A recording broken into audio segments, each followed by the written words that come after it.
Bonjour, chers élèves. Donc, vous voici encore devant vous, juste pour vous faciliter la compréhension de certaines notions qui vous a échappé au moment du cours.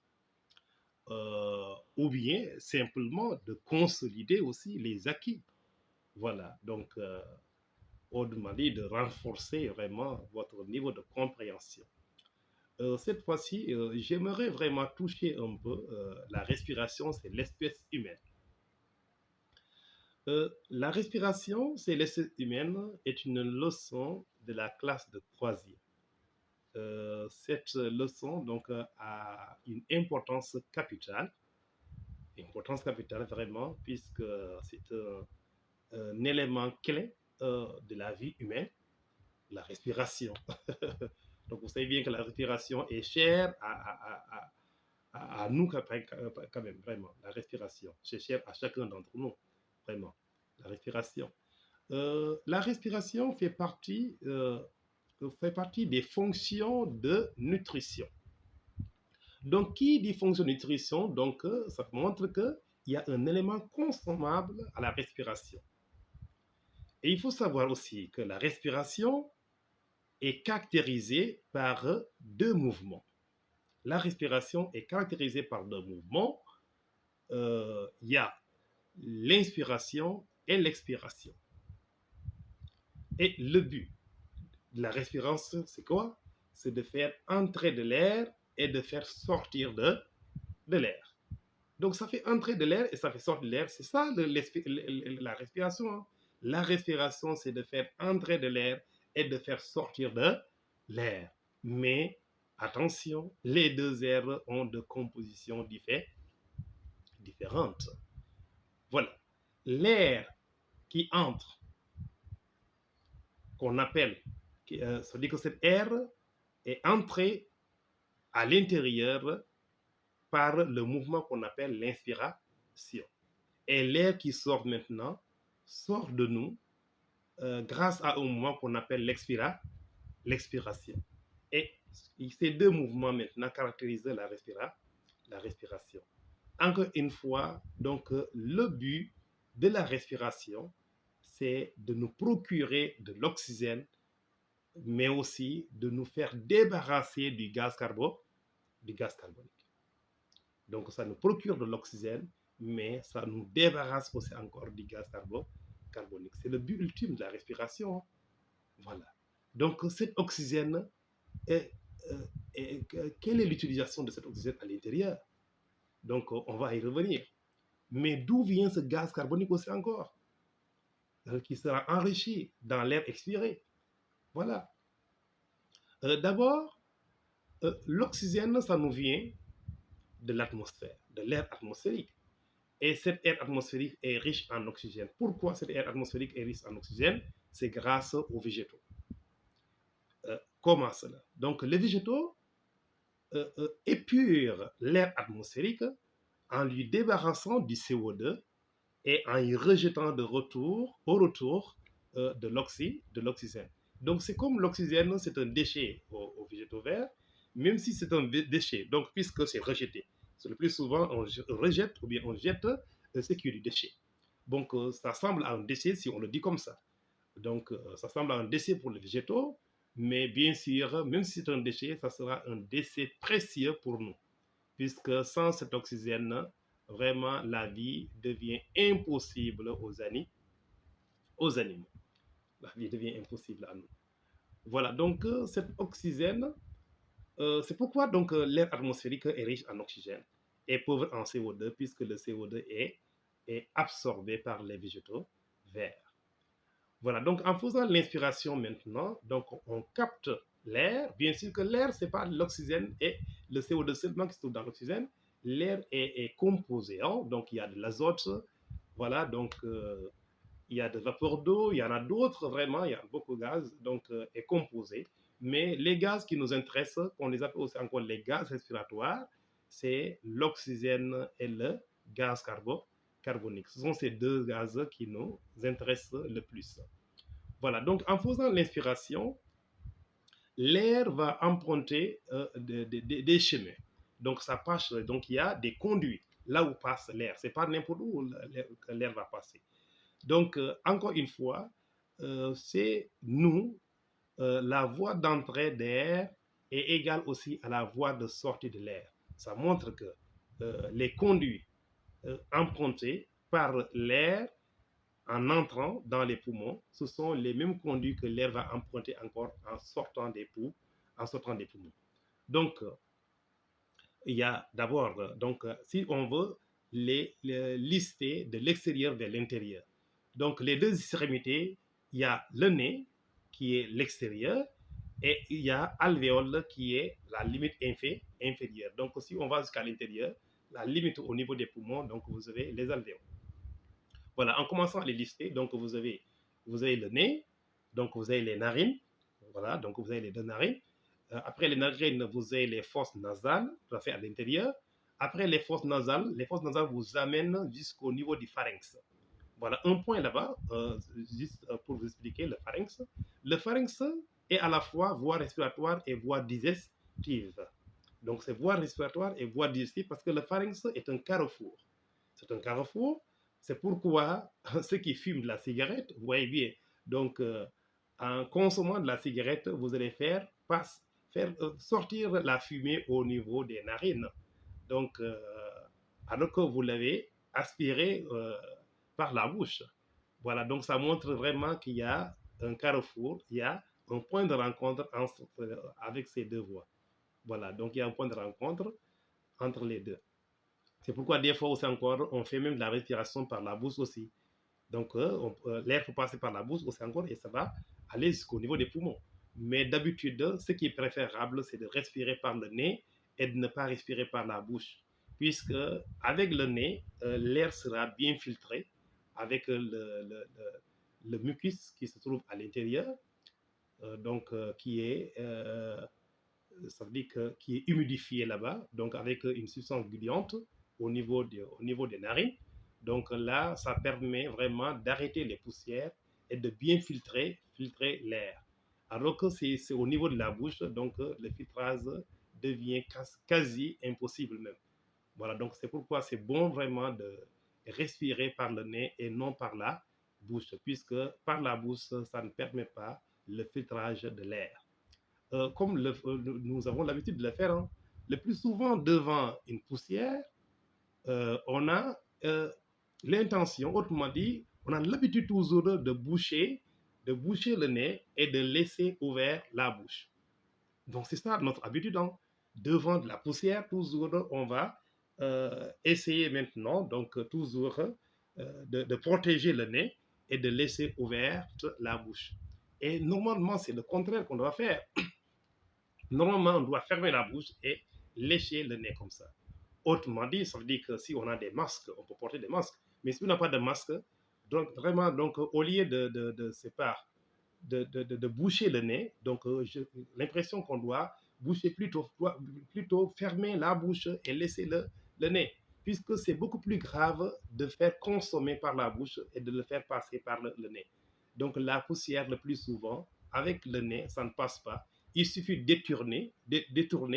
Si vous étournez, donc facilement, donc tout va sortir encore. Voilà, donc en faisant l'étournement, donc tout va sortir. Voilà, donc je disais que toujours avec les voies respiratoires, donc j'ai parlé du nez, il y a les narines, il y a les fosses nasales. Donc après les narines, vous avez les fosses nasales qui vous amènent au pharynx. Après le pharynx, maintenant j'ai dit que c'est le carrefour de la voie respiratoire. Donc après le pharynx, vous glissez dans larynx. Donc c'est pourquoi des fois, en buvant même de l'eau, donc des fois, donc si l'eau veut passer par le larynx, donc il y a le larynx, il y a l'œsophage. Donc en quittant le pharynx pour aller dans les poumons, tu glisses dans le larynx.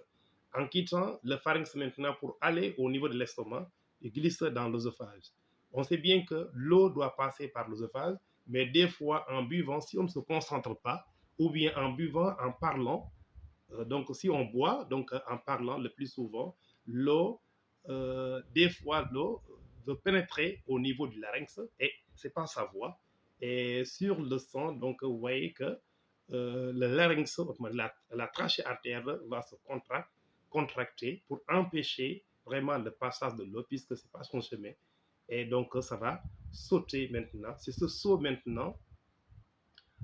maintenant qui fait vraiment euh, arrêter le passage vraiment de l'eau. Voilà, donc pour le ramener encore au niveau de l'œsophage. Voilà.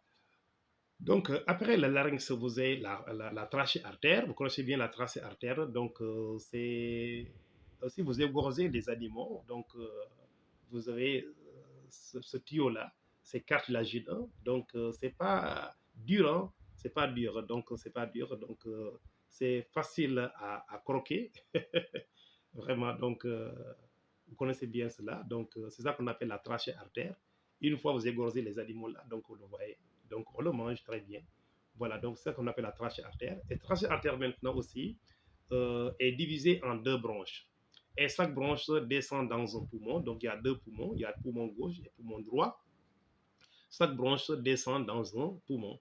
Et une fois dans les poumons maintenant, les branches vont se ramifier, c'est-à-dire vont se diviser en bronchioles. Et les bronchioles maintenant vont se terminer par des vésicules pulmonaires. Et les vésicules pulmonaires encore sont terminées par des petits sacs d'air qu'on appelle alvéoles. Et voilà, ce sont ces alvéoles maintenant qui sont rattachés à des milliers de capillaires. Milliers de capillaires. Donc voilà là où se font les échanges. On les appelle les sulfates d'échange. Sulfates d'échange de l'air et le sang sont assurés par les alvéoles et les capillaires. Au quatrième, on vous a dit que les capillaires servent d'échange. Donc c'est au niveau des capillaires que se fait l'échange sanguin entre l'artère et veine. Toujours l'échange sanguin se fait entre l'artère et veine par les capillaires. Donc c'est pourquoi moi je dis des fois qu'il y a deux vaisseaux sanguins. Hein. Il y a deux vaisseaux sanguins, c'est quoi? C'est artère et veine. Puisque le capillaire, c'est ramification d'artères et de veines. Donc ce sont les artères qui se ramifient et les qui se ramifient et veines aussi se ramifient. Ces deux maintenant se rattachent maintenant, c'est ça qui donne capillaire. Donc capillaire, c'est la liaison d'artères et de veines.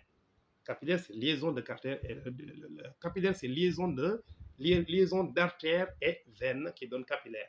Donc c'est comme ces artères qui se ramifient, comme fait la branche, c'est l'artère qui se ramifie, et veine aussi se ramifie, et c'est ces ramifications qu'on appelle capillaires.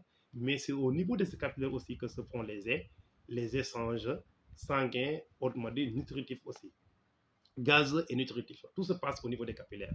Donc, avec le sang se fait par les capillaires, et avec l'air, l'essence se fait par les alvéoles. Donc, c'est pourquoi on dit que les essences gazeux et échanges gazeux et sanguins sont assurés par les capillaires et les alvéoles. Voilà, donc les alvéoles, chaque alvéole est accolé à des capillaires. Donc l'air va entrer. C'est-à-dire que l'air qui entre par l'inspiration, cet air va remplir les alvéoles, les sacs d'air. Une fois les sacs d'air remplis maintenant, donc il y aura une partie qui va passer dans les capillaires. N'oublie pas que si une partie passe dans les capillaires, mais il y a encore une partie qui quitte les capillaires aussi pour entrer encore dans l'alvéole. Donc, une fois dans l'alvéole maintenant, donc, il y aura l'expiration. Donc, en faisant l'expiration, le sac va se vider. Donc, par l'inspiration, le sac sera gonflé par l'air. Par l'expiration, donc, ça veut dire que le sac se remplit encore par les capillaires, puisque l'air va quitter les capillaires pour parvenir au niveau des alvéoles. Et cet air maintenant sera sachée par l'expiration. Donc, cet air qui est sachée par l'expiration dans les alvéoles, cet air est riche en CO2 et pauvre en oxygène. Mais l'air qui entre par l'inspiration, cet air est pauvre en CO2 et riche en oxygène. C'est pourquoi on dit le plus souvent qu'au niveau des poumons, le sang s'enrichit en oxygène et s'appauvrit en CO2. Puisque une fois le sang au niveau, des artères pulmonaires, donc une fois au niveau des poumons, Donc, par l'expiration, le CO2 sera dégagé, autrement dit, sera saché du sang. Le sang ne devient plus, au niveau des artères pulmonaires, le sang est rouge sombre. Mais une fois au niveau des poumons, par l'expiration et ensuite au retour par l'inspiration, donc le sang sera riche en oxygène et le sang va changer automatiquement de couleur et ça devient rouge vif ou bien rouge clair. Donc, vous voyez, l'artère pulmonaire, le sang est rouge sombre, mais veine pulmonaire, puisque les deux vont se relier encore au niveau des poumons. Au niveau des poumons, vous avez des capillaires pulmonaires. Capillaires pulmonaires relient artère pulmonaire et veine pulmonaire. Donc, une fois au niveau des capillaires pulmonaires, le CO2 sera chassé à l'extérieur et l'oxygène sera entré par l'inspiration et au niveau des alvéoles, cet oxygène va passer dans les capillaires et va changer la couleur du sang et le sang devient rouge clair. Et ce sang rouge clair maintenant sera véhiculé par les veines pulmonaires et les veines pulmonaires vont donner ça au cœur et le cœur va distribuer encore à tous les organes. Donc voilà comment ça se passe là. Donc au niveau des poumons, le sang s'enrichit en oxygène et s'appauvrit en CO2. Et au niveau des organes maintenant, ce sera le contraire. Au niveau des organes, le sang s'appauvrit en oxygène et s'enrichit en CO2. Donc le sang en passant dans un organe, donc il va céder l'oxygène, mais il va récupérer les déchets rejetés par ces organes. Donc les organes rejettent des déchets, consomment l'oxygène et rejettent des déchets. Ces déchets maintenant sont ramassés par le sang. Donc en ramassant ces déchets maintenant, c'est ça qui va changer la composition du sang, qui va le rendre rouge sombre. Donc pour le nettoyer en gaz carbonique, il faut que le sang revienne encore au poumon pour que le sang soit débarrassé du gaz carbonique. Donc ça montre qu'au niveau des poumons, c'est pourquoi les poumons sont assimilés à des organes excréteurs, des organes d'épurateurs. Ce n'est pas seulement les poumons qui sont des organes épurateurs, il y a les reins aussi encore qui sont des organes épurateurs, il y a la peau aussi encore qui est un organe épurateur. Tout se joue vraiment un rôle fondamental au nettoyage, autrement dit au nettoiement de l'organisme, autrement dit pour régulariser les fonctions vitales. Voilà, donc c'est ça, hein, donc comment encore, l'air, si on parle de l'air maintenant, l'air inspiré, ça veut dire que l'air inspiré au niveau des poumons, s'appauvrit en oxygène. L'air inspiré au niveau des poumons s'appauvrit en oxygène et l'air expiré maintenant au niveau des poumons s'enrichit en CO2. Voilà, l'air expiré s'enrichit en CO2, mais l'air inspiré s'appauvrit en oxygène, puisque après l'inspiration, il y a une partie de l'oxygène qui sera passée dans les capillaires.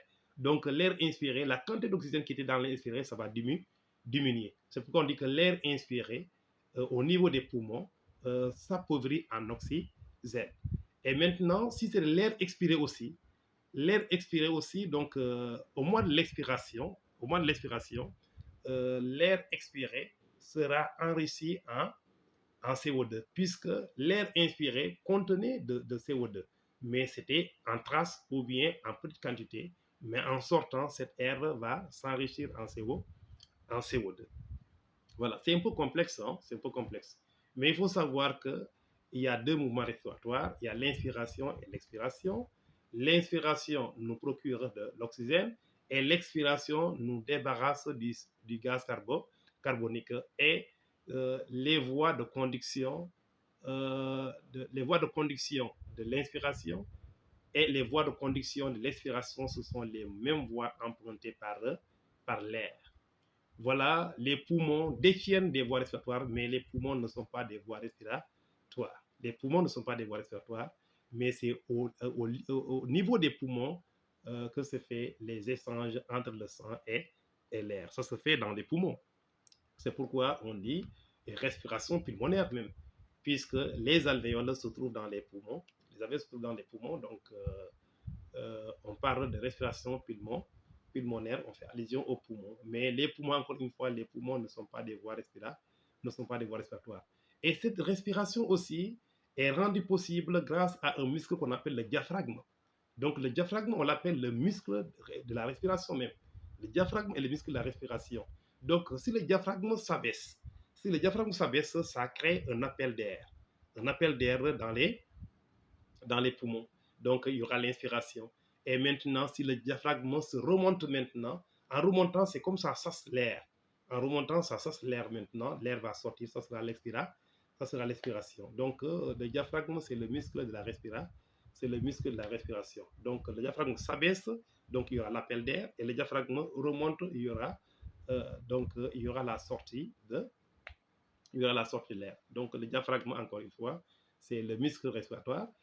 C'est pourquoi des fois, en faisant le hockey, certains en faisant le hockey, donc on a toujours l'habitude de demander à quelqu'un d'aller boire. Toujours, c'est comme ça, hein, on demande à quelqu'un d'aller boire, ou bien on va lui faire peur pour qu'il puisse arrêter vraiment le hockey. Mais le hockey, c'est un problème du diaphragme. Donc, c'est le diaphragme qui fait un appel d'air alors qu'il n'y avait pas encore d'appel d'air. Donc, il va se contracter de façon brusque. Voilà, donc c'est ça qui amène le hockey. Donc, pour ce faire, pour remédier à cette situation, autrement dit, à ce problème, il faut faire une longue inspiration et de faire encore une longue expiration. Donc, comme ça, tu fais une longue inspiration en tirant bien et tu vas laisser petit à petit, en le faisant une fois, deux fois et ça va s'arrêter. Donc, la solution, c'est pas aller toujours boire. Hein. Donc, voilà. Donc, c'est un problème du diaphragme qui se contracte brusquement. Voilà, donc la vidéo va être vraiment longue. Donc, peut-être on va se limiter ici. Pour l'instant. Si on a vraiment de temps, on peut continuer encore pour revenir encore et pour en parler toujours du cours, si le temps nous permet toujours cela. Donc, on va essayer de le faire. Voilà, donc je vous remercie et bonne compréhension.